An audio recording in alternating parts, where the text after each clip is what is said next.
Welcome to Off Watch, our weekly interview series where a couple of weeks ago I spoke to Bianca Cook, a young Kiwi sailor who did the last edition of the race on board Turn the Tide on Plastic and is now lining up to come back for her second, but this time as skipper of a New Zealand flagged entry.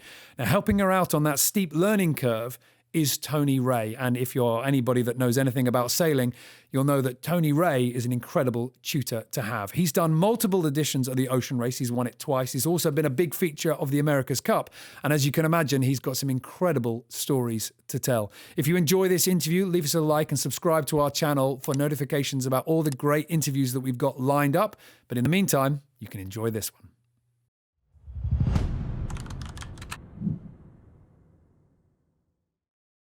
Since the first Whitbread in 1973, there have been 13 editions of the race. New Zealander Tony Rae has competed in 6 of them, winning it twice. And he's also lining up another New Zealand entry that would bridge a 10-year gap between Kiwi flagged boats. Now that's surprising when you consider that so many of the names in the Hall of Fame have been Kiwi sailors, not least Tony Rae himself. Outside of offshore sailing, he's also a big name in the America's Cup, campaigning 7 times, all for New Zealand, and winning it twice. A big sailor with a lot more still to do in the sport. Tony, thank you very much for joining me today.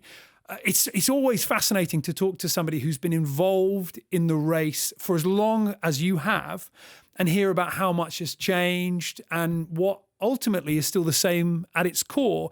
And I guess that's where I want to start, because when you first did the race back on Lion New Zealand, 85, you're 23 years of age on this maxi with, 18 crew. You must have had a perspective there. 21. Wow. Okay. There you go.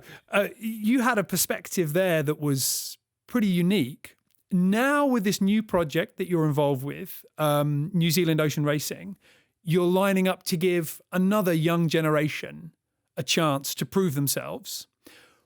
Why? Why should somebody in their early 20s go and do this race? Because let's be honest, a lot of it isn't that much fun. Yep, it's you've hit the nail on the head there.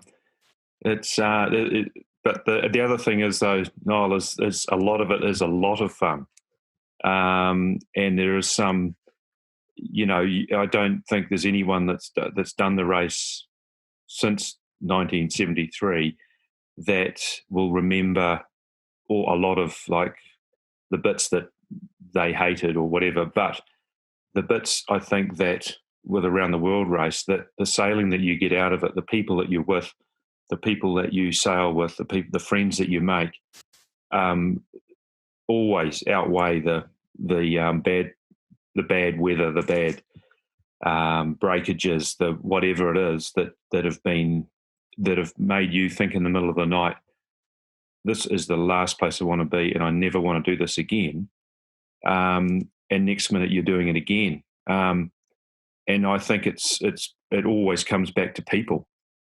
The sailing's fantastic, obviously, because you just get day after day after day of amazing sailing and so many different conditions and so many different countries and oceans that but a lot of the time it just comes down to the people that you're sailing with and enjoying the time and racing. I mean, obviously the whole time you're not just sailing along, having a good time, you're actually racing. So you always, doesn't matter what boat you're on, you always just get up and try and make the thing go faster. So, but you've got the people around you, it's the team around you that make that part of it enjoyable and push each other. So for me, it's always been is what I've enjoyed the most about the round the world race is the people.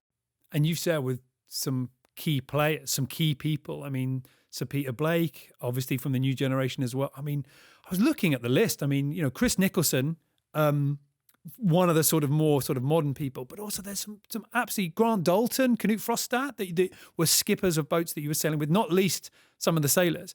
And I want to hear about, from your opinion anyway, what makes some of those people special. But before I do that, I want to know about what it's like to have experienced those laps around the planet in both a maxi and a a Whitbread 60 or, the VO 65s, is it fundamentally different going into, say, like the Southern Ocean on a boat that is colossal in nature and going down there on a 60-footer?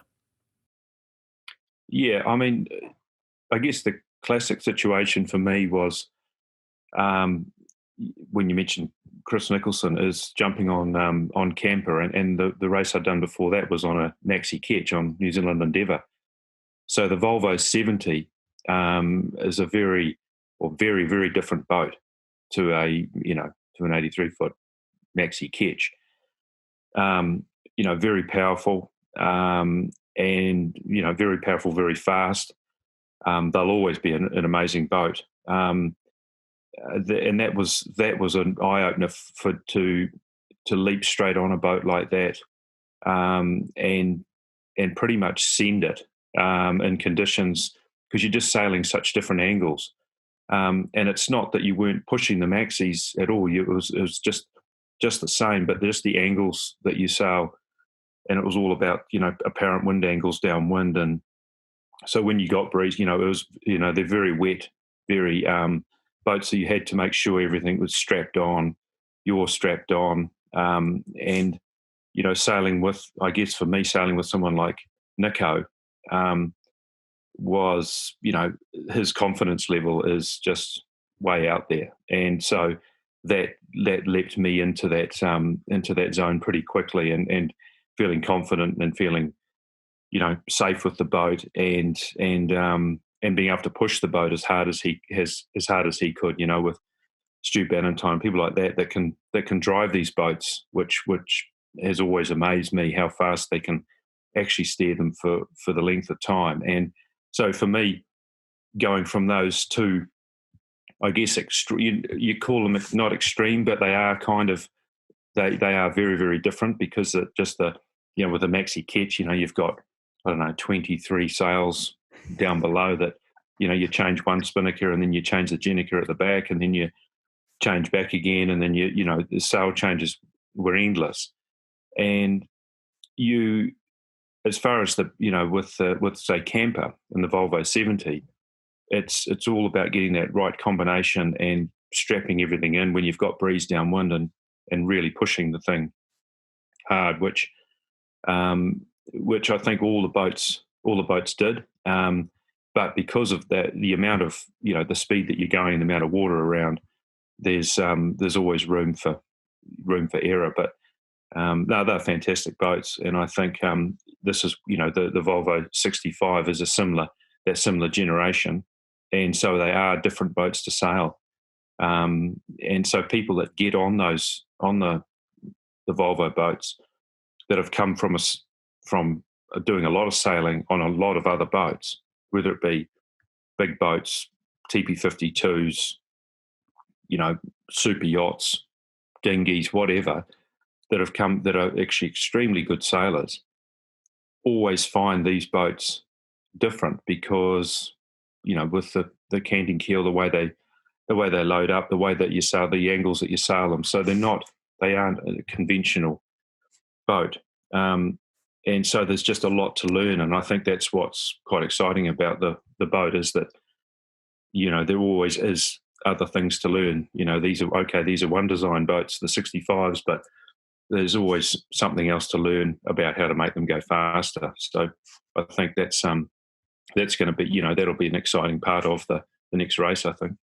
And of course, being able to learn, that's a key thing for any sort of new crew member that's kind of coming on, realizing that finding those things to learn and finding, shall we say, weaknesses is actually an attribute. And Bianca Cook was talking about that really interestingly in terms of what she's looking for her team for the next edition. But obviously she's got some stuff to learn as well in terms of becoming a skipper. You mentioned Chris Nicholson, camper, Team Vestas Wind as well, as skipper. What have you seen from skippers that you found yourself with Bianca Cook saying, here's a good lesson for you, here's a nice way of doing it, here's a good way of managing maybe personalities, managing a tricky situation, or just generally, being a leader of a sailing team performing well?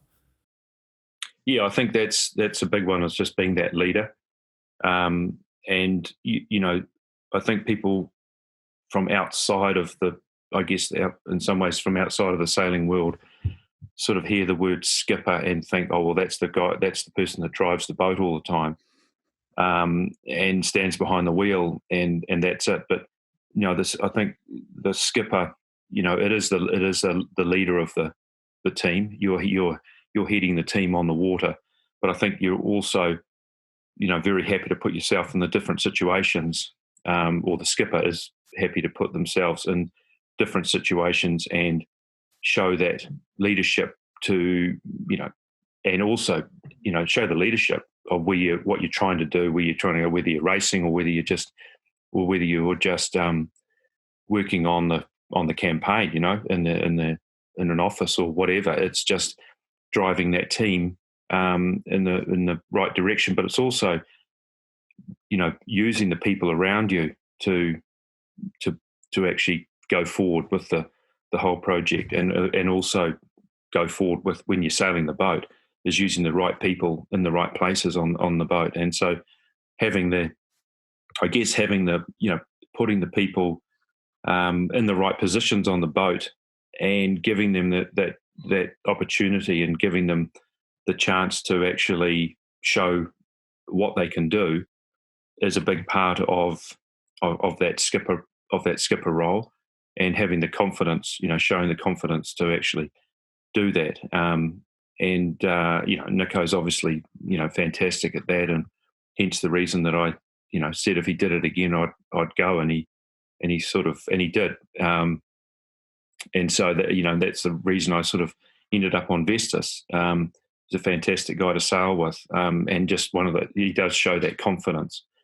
And those other people you mentioned, with Blakey and Daltz and people like that, are do show that same confidence, but also give other people pass on that ownership of areas that to take on, and so you feel like you're actually you're a big part of the team, and I think that's a pretty important part of a skipper. Really interesting that you say that the general public, and I think a lot of the sailing fans as well, don't fully understand exactly what it is that a skipper does, because of course it's a name on the top of the crew list, but actually how that interaction works. Help us out.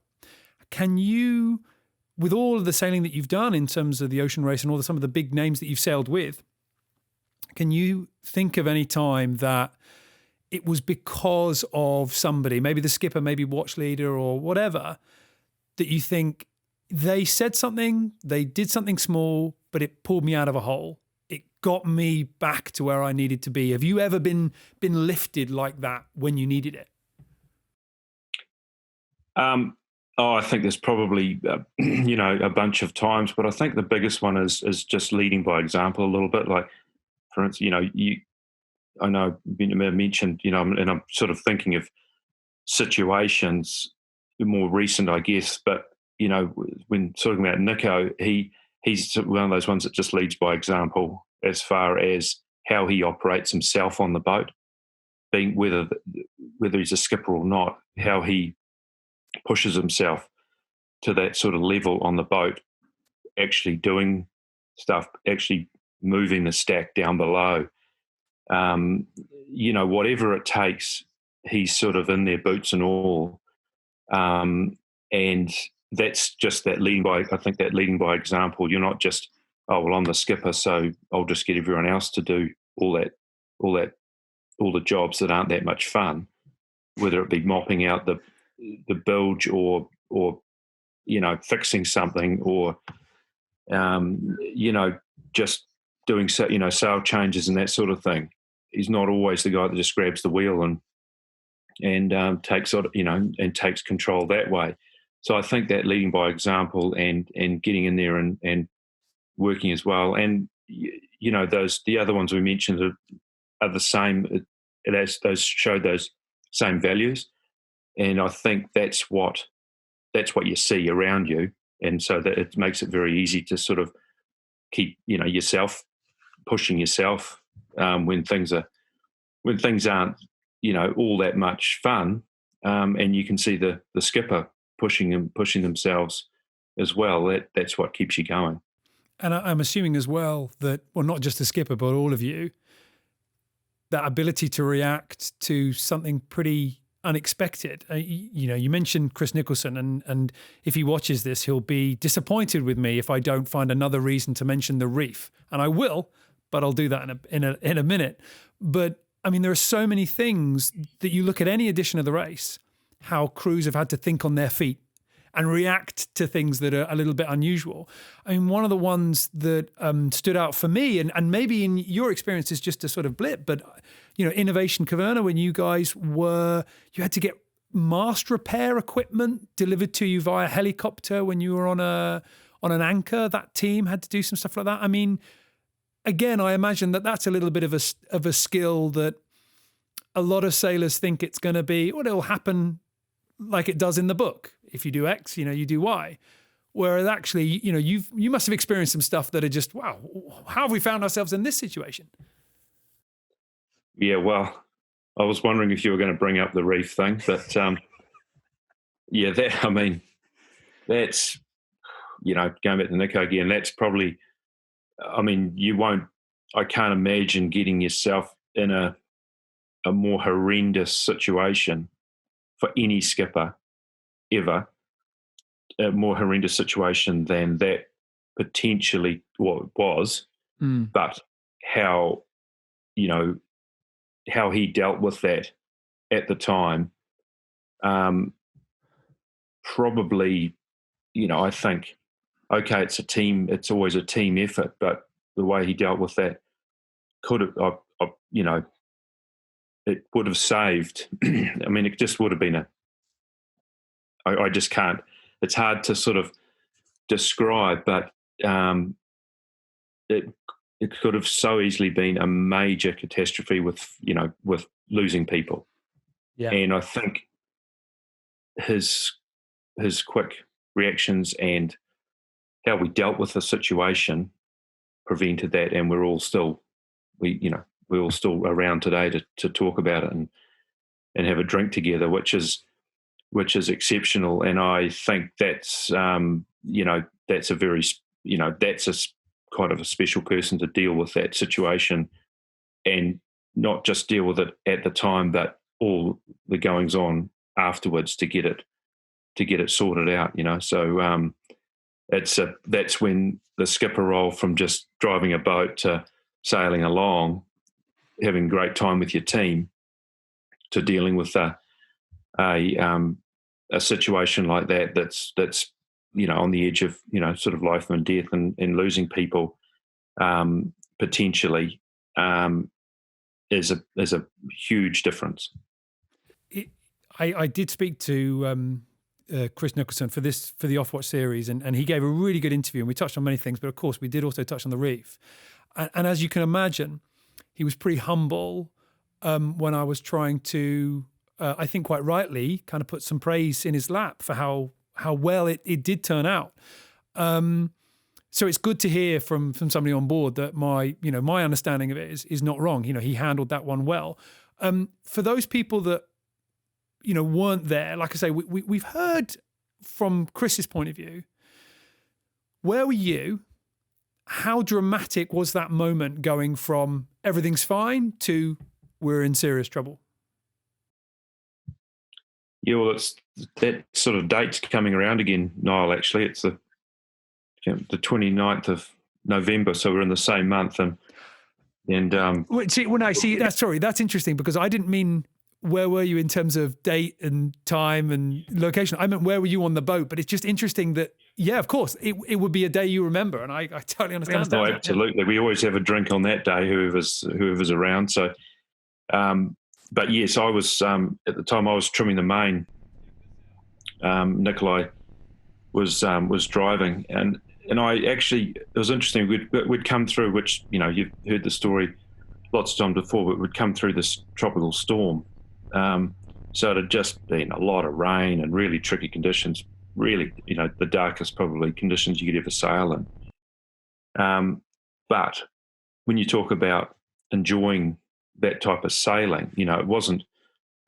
that part of it, there was bits of it that wasn't, not a lot of fun. And anyway, not long after that, we're reaching along doing 21, 20, 24 sort of with a fractional and a reef. And I was, honestly, I was thinking at the time, wow, I'm really enjoying this race. Okay, we've only 10 days out of Cape Town, but this is fantastic. We're having some great sailing here, and it was, dark and everything, but soaking wet and cold. But I was just thinking to myself, man, I'm really enjoying this race now, and I sort of felt like I was sort of really getting into it.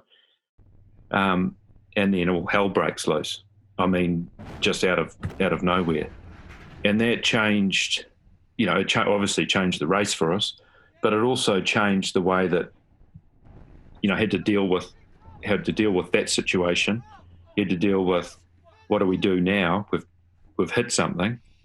Okay, how do we look after each other? I think that was probably the biggest thing out of okay, there's all the safety situations you go through and all the procedures, but when it all happens kind of like in reverse, with the boat getting smashed onto the reef backwards after we spun around, all those sort of, I guess, safety sort of things procedures and what you're going to do, it all sort of goes out the door a little bit. You've got to start thinking of, well, I can't do that now because we're backwards, and the gear that we've got down below is, getting smashed up, and so there's different situations that sort of are racing through your head. But at the same time, I think what everyone did well on the boat was look after each other, and looked out for each other for whatever it might be. Hey, mate, hang on,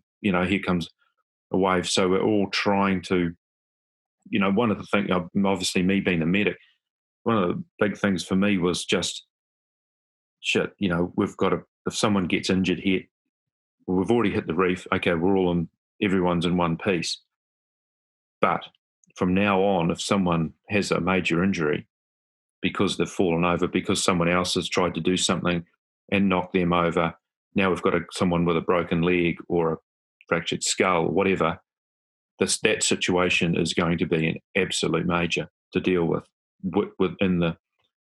You're not going to say, okay, keep the boat still while we fix this guy up. So that's what was continuously racing through my head the whole time until we actually got off the boat. And so I think the way that the team looked after each other pretty much saved anyone having any major injuries. And, I think that leadership, when you go back to that leadership of, okay, let's talk about the situations, what we've got, what we're doing now. This is how we're going to do it.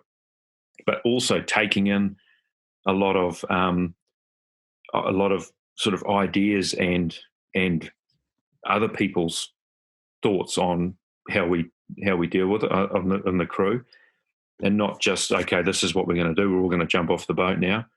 We actually talked the situations through. So everyone had a really good idea in their mind as to how they were actually going to deal with it themselves, and what areas that they looked after, so that everyone knew what each other was going to do before we got off the boat, before we got into our survival suits, all that sort of thing, and the different steps. So that as a team was freaking unbelievable. And so, luckily it all worked, and my medical kits left the yacht and out the bottom of the boat and floated off somewhere. So, for me not to, I had one day bag or 1 day kit. And so for me, knowing that the 2 other medical kits, so no fluid, no IV, no suturing gear, nothing like that, had floated off to somewhere, was pretty horrendous in the back of my mind, that was just so that I struggled with that for a while, knowing that if now that someone had we had a issue, I've got very, very limited gear to deal with it, whatever happened, So for me, that was pretty hard to sort of deal with until we got to the point where we were sort of safely in a life raft and kind of getting picked up, and now we're on an island, So, that just knowing that was going to be all sorted, and we could get through that, but without me, I did stress to everyone, obviously, that I didn't have that gear anymore. Was a big deal was a big deal, and something that I had really, really, it really concerned me for for the whole time we were on the boat, really. Because you mentioned it before. You've been medic on another boat as well. You must have an experience of a responsibility, like you say, in terms of, you see people get injured, you have to look after them. It does kind of come down to you. That must be quite a burden on your shoulders at times.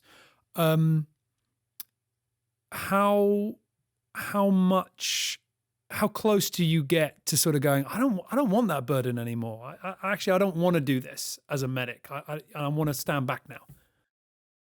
No, but yeah, I actually quite like it. I really like I like the medical. I mean, I'm not a doctor. I don't have my brain isn't big enough to have been a doctor. I wish it was. But I like I guess I like that army type medical, that medical paramedic type job. And you're right. There's probably not a time I've jumped in my bunk and haven't been thinking about different situations that might happen. And a lot of the times, I guess, and all that sort of sailing that I've done, having that role, and it sort of started from Steinlager. And when I took that on, there's probably not a time I've been on the boat or jumped in a bunk or seen different things happen and think, okay, how will I deal with that if that did happen, or if that that guy nearly lost his finger. So if he did lose his finger, how would I deal with that? Or so. I've always just rolled through different situations because, as you know, on a boat, you don't have the equipment that you have if you're on the side of the road and you jump in an ambulance and go to a hospital. So even in the training and when we've done the training with different people, you're always trying to think back to how would I deal with this if I was on the boat. And when you're on the ambulance doing some practical work or at the hospital or whatever, is you're constantly asking doctors or paramedics or whatever, okay, how would you deal with this if you don't have oxygen, if you don't have that drug, if you don't have that equipment, how would you deal with it? And so then they go, oh, well, if I didn't have this, I'd do it this way. So for me, it was all about, and that everyone's got the same equipment on each boat. And the big one is being able to relay that if you have a situation, is being able to assess it and then relay that situation to a specialist over the radio, or like we're doing these days, you can do a video link or whatever and actually discuss the issue and then try and deal with it. And that's not always easy, but a lot of the times it is trying to deal with things that before they get worse, you're able to spot something or see something or someone's not feeling well, or they've got an infection on their leg that's tiny, but now it's huge because they haven't seen it. It's been under their wet weather gear or whatever. And now, instead of just dealing with it in a small way with some antibiotic ointment, now they're on antibiotics, and prevention is is a big part of it as well. Obviously, accidents are accidents, but a lot of the other things are, prevention. And I get, they're probably the hardest things to deal with are situations you can't see. So someone that's just not feeling well, doesn't look well, got a pain in their stomach, got a pain in their chest, got a pain in the back, whatever. You can't, at a hospital they go and you have a scan and X-rays or whatever. That doesn't happen out there. So you've got to try and figure out what's going on, whether you're talking to a doctor or not. And those are probably the scary ones, because if you're 2 days out, okay, from port, that's different. If you're 3 weeks out, how's the situation going to change for the race if we had to get from A to or stop or get the person off or whatever. There's a million sort of situations going around in your head that you're trying to deal with. So that part of it, it's great, and you need someone else to sort of bump ideas off as well. So I think the race, they do a great job of having more than one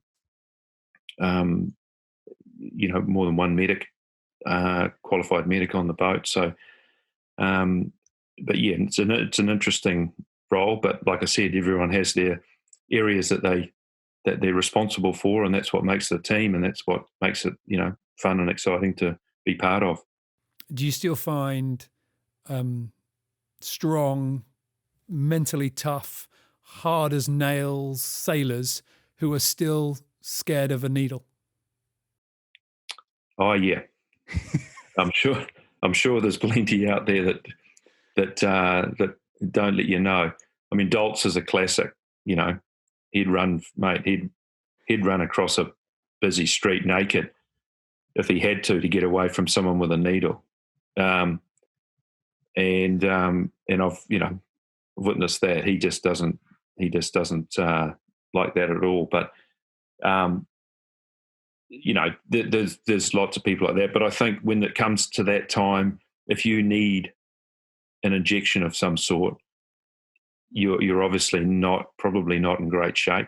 Yeah, unless it's a tetanus or something. But you're probably not in great shape. So getting a needle for pain relief or whatever is probably the least of your problems. You said that probably the biggest problem that you have as a medic are the things that you can't see, and I can completely empathise with that. The thing that came to my mind when you said that was the possibility of a crew member having an injury and not wanting to announce it.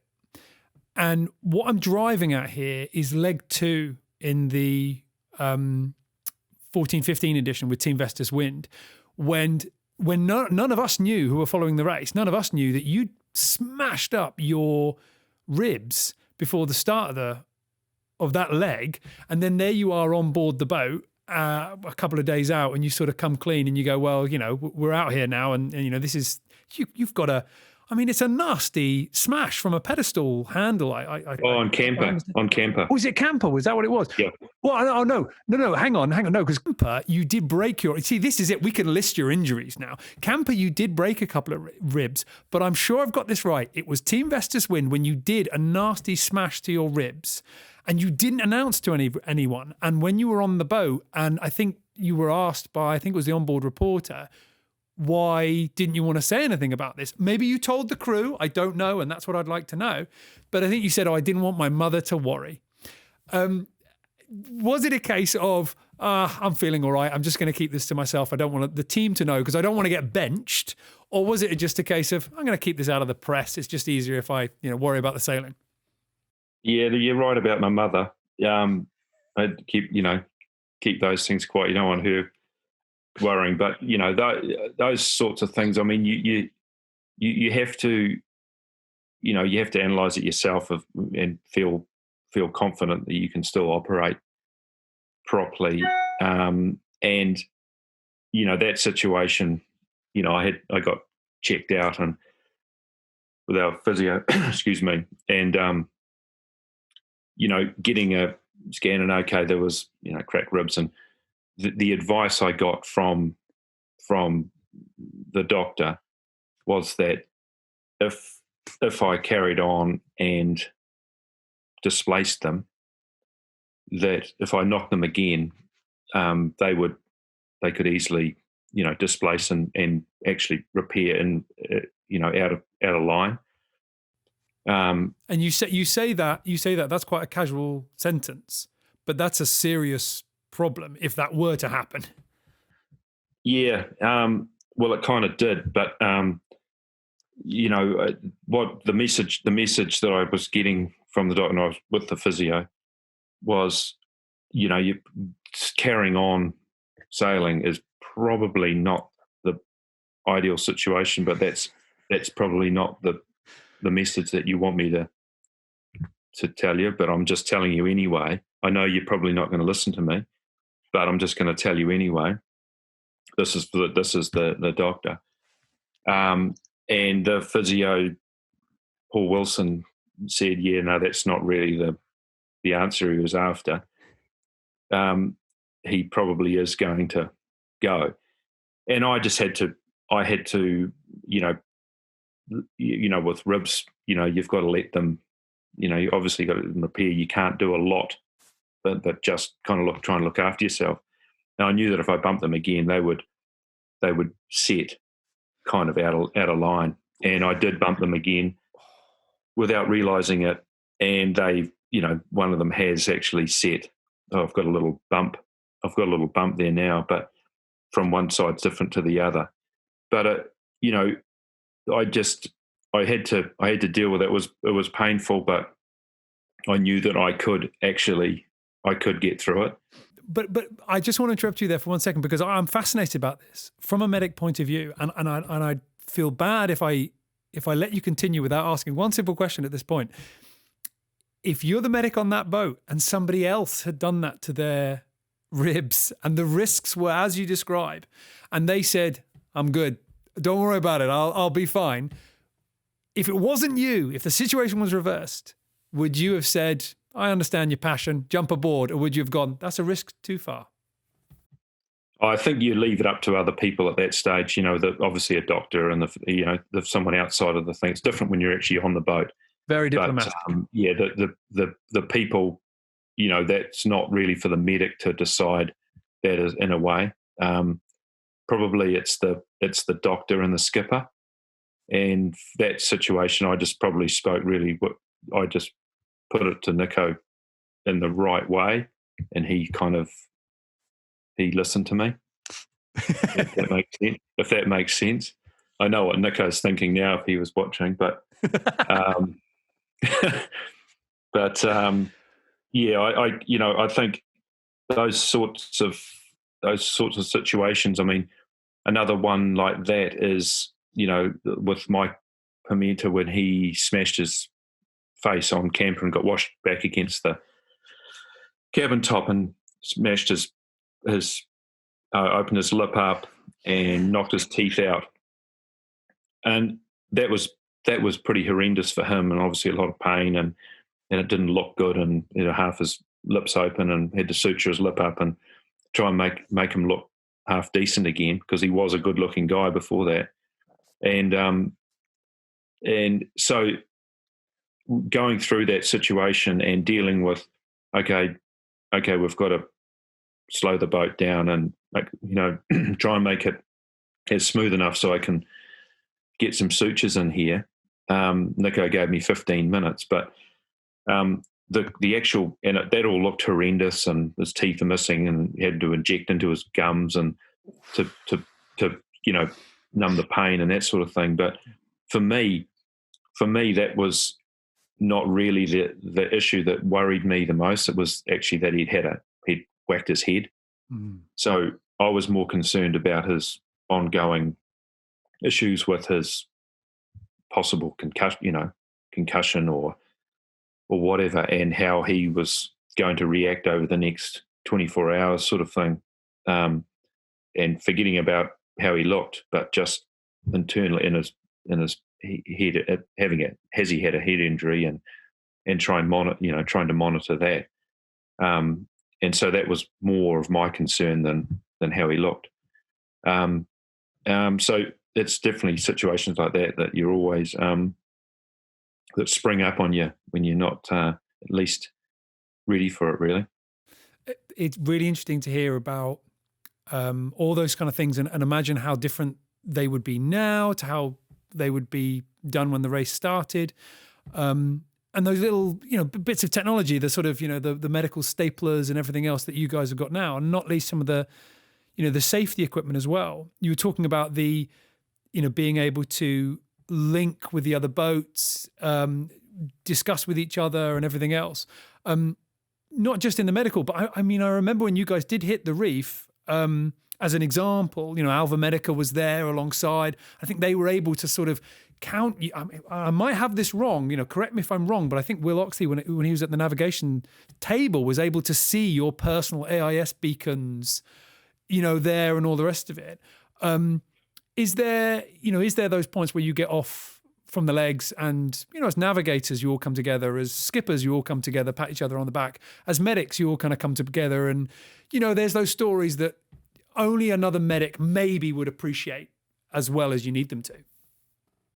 Yeah, there's, the medics, as with all the races, have always had, at each leg, each stopover, had a get together and discuss different issues that they've had, and you're always trying to learn from each other, and talk about, well, this is the equipment.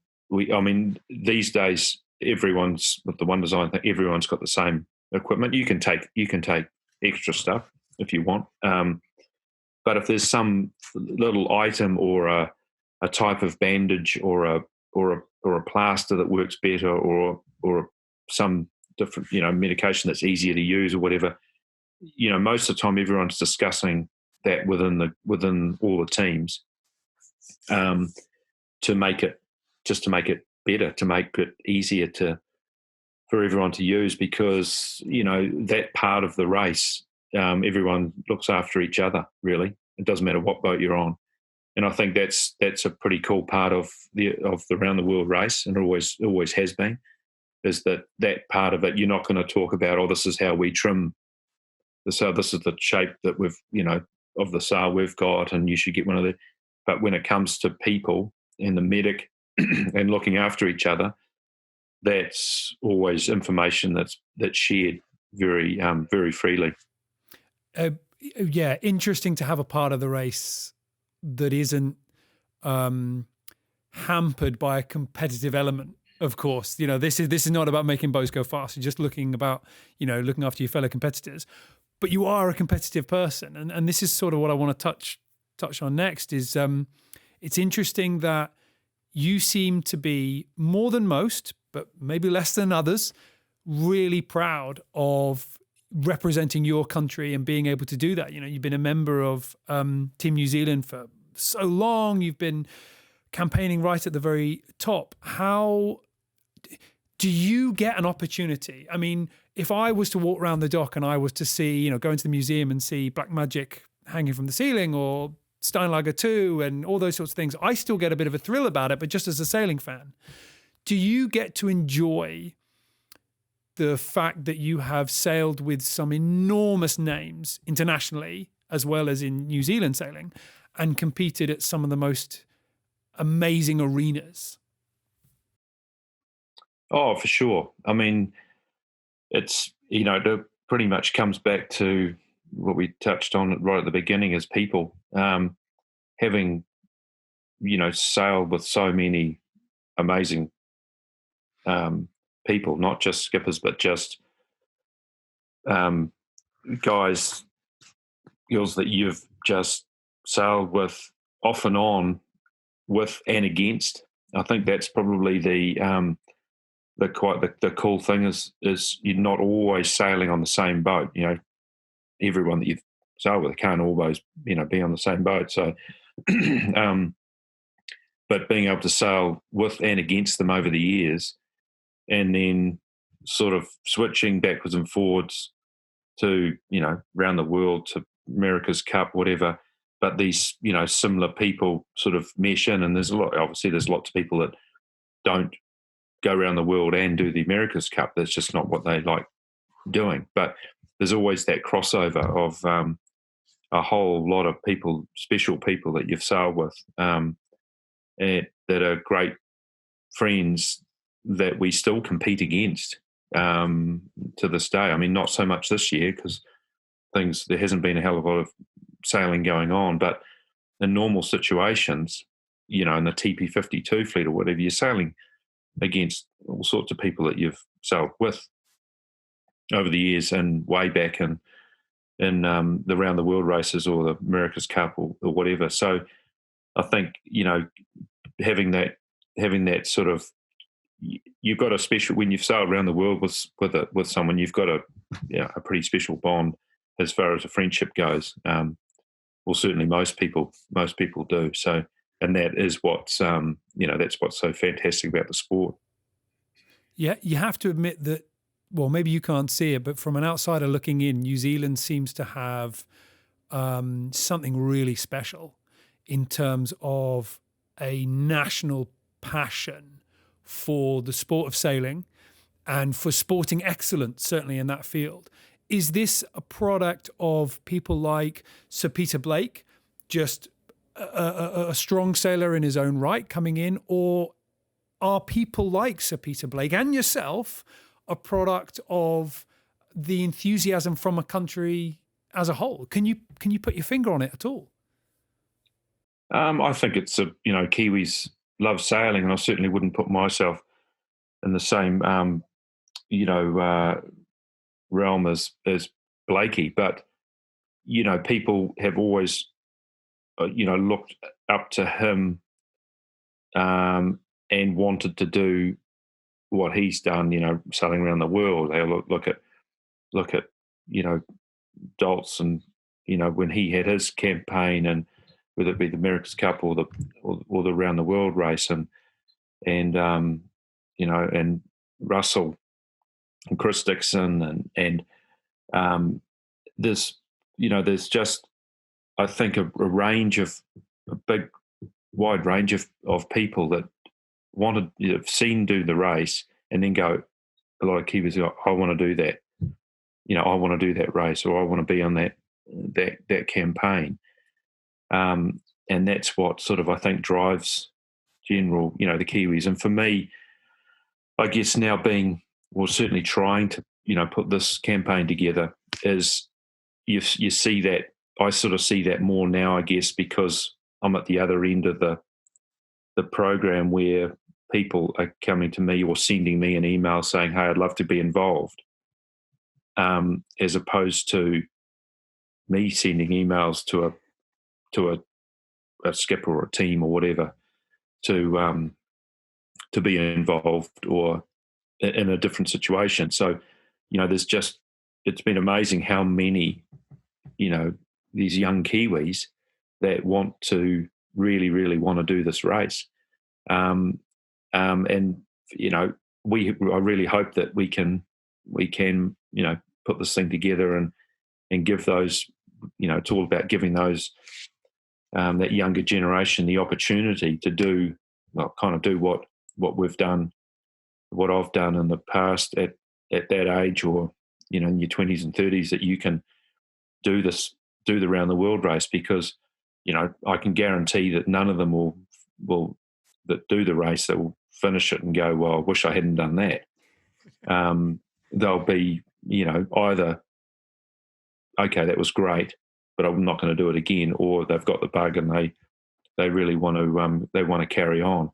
But it's fantastic to see so much so much passion to this younger generation to do the race, but also seeing when they're sending CVs through and stuff like that, and just seeing all the qualifications and the amount of sailing that they've done, but yet they still want to, obviously still want to sort of tick off that round the world race. And it's something that it's different, and it's fantastic to see. But I think that's where you've got to keep I'm hoping that we can keep that, because if the younger generation don't get an opportunity to do this, then it's going to fade away when it comes to offshore sailing.